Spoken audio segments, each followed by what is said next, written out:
Why do courts issue injunctions against presidents? Imagine a situation where a sitting president is about to take an action that could significantly impact the rights of individuals or the functioning of government institutions. You might wonder what legal mechanisms exist to prevent or halt such actions. One of those mechanisms is the issuance of injunctions by courts. But why do courts sometimes step in to issue these orders against presidents? To understand this, it is essential to explore the principles of judicial authority and the balance of power within the United States government.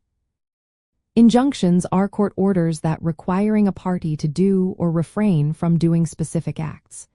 They are typically issued to prevent irreparable harm that cannot be adequately addressed through monetary compensation.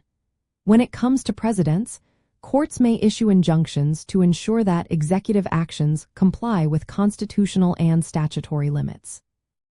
The core reason is that the United States Constitution establishes a system of checks and balances among the legislative, executive, and judicial branches. Courts serve as a safeguard to prevent the abuse of power by any branch, including the executive. Historically, courts have issued injunctions against presidents in cases where executive actions are challenged as unconstitutional or unlawful. For example, courts have blocked presidential orders that exceed statutory authority or violate constitutional rights.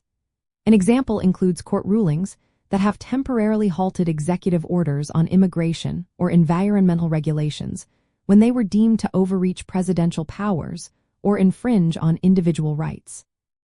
The legal basis for courts issuing injunctions against presidents also stems from the principle that no individual, regardless of position, is above the law. Courts have established that the president must adhere to the Constitution and statutory laws just like any other citizen. If a presidential action violates these laws, courts have the authority to intervene and issue an injunction to prevent its enforcement.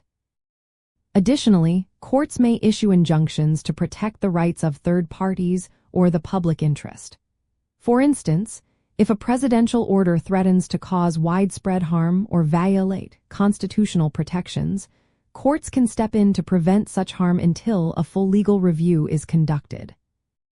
In summary, courts issue injunctions against presidents to uphold the rule of law, prevent constitutional violations, and maintain the balance of powers among government branches.